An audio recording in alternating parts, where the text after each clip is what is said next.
کتاب اللہ کے ساتھ بڑے بڑے کھلواڑ ہوئے، باتیں بنی، لیکن اس کتاب کا 1457 سالوں سے اعجاز پیچھے پہ کھڑی ہے، یہ سامنے پڑی ہے۔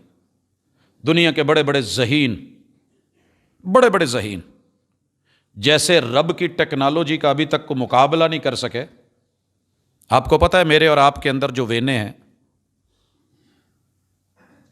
90,000 سے لے کے 1,00,000 کلومیٹر تک عمر کے مختلف وقفوں سے اتنا ان کا سائز ہے، مطلب ایک دنیا کا 2.5 مرتبہ چکر۔ رحمان نے الا بذکر اللہ تطمئن القلوب کا جو لفظ بولا ہے ایسے نہیں بولا۔ دنیا میں کوئی ایسا پمپ لائیں جو آپ کو 1,00,000 کلومیٹر تلک ایک دفعہ بوکی مارے، پمپ مارے ایک دفعہ، صرف ایک دفعہ پریس ہو، اور اس پریس ہونے پہ وہ 90,000 سے 1,00,000 کلومیٹر تلک پریشر دے کے پانی یا کوئی چیز پہنچا دے۔ وفی انفسکم افلا تبصرون، قرآن کہتا ہے آؤ دیکھو، اپنی جانوں میں دیکھو۔ قرآن کو صرف اس لیے جلایا جاتا ہے کہ ابھی تک ایسا کوئی پمپ نہیں بنا سکے۔ ٹیکنالوجی بڑی عروج پہ چلی گئی ہے، اور پتہ ہے 1 منٹ میں ڈاکٹر تو نہیں ہوں لیکن سنا ہے کہ 70 سے زیادہ مرتبہ عام نارمل انسان میں دھڑک لیتا ہے، یہ 72، یا بچوں کے اندر اس سے بھی زیادہ۔ جناب 1 منٹ میں اگر یہ 70 مرتبہ دھڑک رہا ہے تو مطلب کیا ہے؟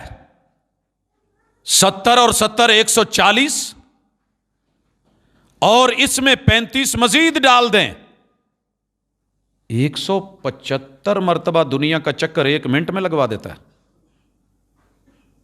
یہ سپیڈ کس نے دی ہے؟ یہ طاقت کس نے دی ہے؟ یہ قوت کس نے دی ہے؟ تذکرہ رحمان کر رہا ہے، بتا قرآن رہا ہے۔ لوح محفوظ والے قرآن تک بھی اپروچ نہیں، بیت العزہ تک بھی اپروچ نہیں، جو کتابی شکل میں اس کو پھاڑ چیر لوگے، لیکن جو تیرے رب نے قرآن، صاحب قرآن، عامل قرآن، حامل قرآن، شارح قرآن، مفسر قرآن، جن کے بارے میں بیویوں کی گواہی ہے کانا خلقہ القرآن، جو قرآن میں ہے وہ پریکٹیکل آپ تھے کرتے تھے، جو نہیں ہے وہ آپ نہیں کرتے تھے، جس سے روکا رکتے تھے۔ لوگ تو اس کا نہیں کچھ کر سکے۔ اللہ نے کہا تھا کہ محبوب ہم کافی ہیں نا، تجھے بچانے والے ہیں،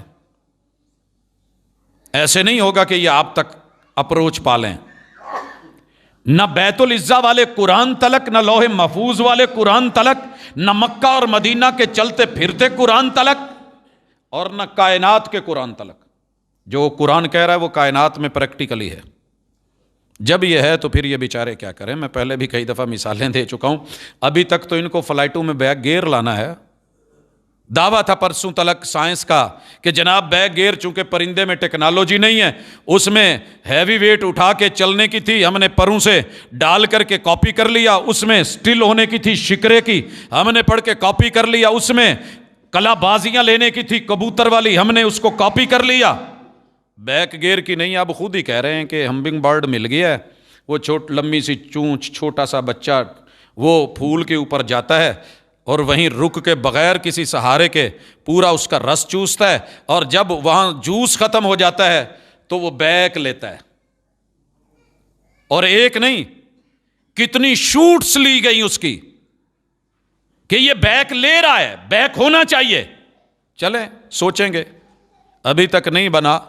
شکریہ ادا کرنا چاہیے تھا قرآن کا کہ اس سے پڑھتے ہو، کاپی کر لیتے ہو، اور پھر اپنا نام لگا لیتے ہو، ریسرچ پیش کر دیتے ہو، اور کہتے ہو کہ ہم رب سے بڑے ہو گئے۔ ایک ٹائٹینک جہاز کیا بنا لیتے ہو، اور کنارے پہ کھڑے ہو کر کے کہتے ہو کہ مسلمانوں کا رب بھی نہیں ڈبو سکتا۔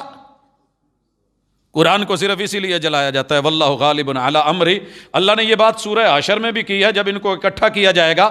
مالک فرماتے ہیں الا ان حزب الشیطان هم الخاسرون، یہ دنیا لے کے، زندگی لے کے، بدن لے کے، وجود لے کے، طاقتیں لے کے، عقل دماغ سوچ لے کے، جس نے دیا تھا اسے نہیں سوچتے، اس کے خلاف کھڑے ہو جاتے ہیں۔